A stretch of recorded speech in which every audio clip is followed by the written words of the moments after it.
হে আল্লাহ, অসহায় পরিবারগুলোকে সাহায্য করুন। আপনি আপনার নিয়ামতের ছায়া দ্বারা পরিবারগুলোকে আবৃত করে দিন। আর আপনারা যারা ভিডিওটি দেখছেন, তারা যদি আর্থিকভাবে সাহায্য করতে নাও পারেন, অন্তত ভিডিওটি শেয়ার, লাইক, কমেন্টস করে সমাজের বিত্তবান এবং প্রশাসন বা সরকারের যাতে দৃষ্টি আকর্ষণ হয়, সেই ব্যবস্থা করে দিন। আল্লাহ আপনাদের সহায় হবে। আজ ২৭শে জুন ভোরবেলা বরগুনা জেলার পাথরঘাটা থানাধীন রূপধন স্লুইস গেট অর্থাৎ বিষখালী নদীর তীরবর্তী স্থানে আকনবাড়ি সংলগ্ন এক ভয়াবহ অগ্নিকাণ্ড ঘটে। আর সেই অগ্নিকাণ্ডে পাশাপাশি অবস্থিত ৪টি ঘর নিমেষেই পুড়ে ছাই হয়ে যায়। শুধু ঘরগুলোই পুড়ে ছাই হয়নি, এই ৪টি পরিবারের অসংখ্য মানুষের স্বপ্নগুলো পুড়ে পুড়ে ছাই হয়ে গিয়েছে।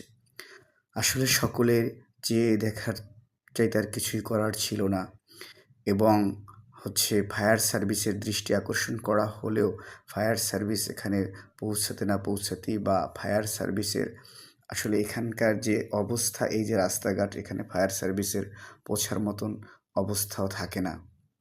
কারণ ভাঙাচোরা নদীর পাড়ের মানুষ এবং ভাঙাচোরা রাস্তাঘাট, তো এখানকার মানুষের জীবনযাত্রা খুবই দুর্বিষহ। তো আসলে আমরা চাচ্ছি প্রশাসন এবং সমাজের বিত্তবানরা যাতে এগিয়ে আসেন, সরকার যেন পরিবারগুলোকে সাহায্য করেন।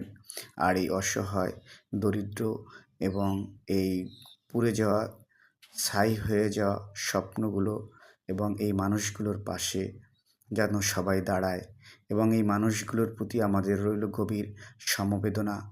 এবং আমরা যে যেভাবেই পারি না কেন, অন্তত হলো এই পরিবারগুলোকে সাহায্য করব, যাতে করে পরিবারগুলো একটি সুষ্ঠু, সুন্দর জীবন ফিরে পেতে পারে এবং পরিবারগুলো যাতে আবার পুনরায় ঘুরে দাঁড়াতে পারে।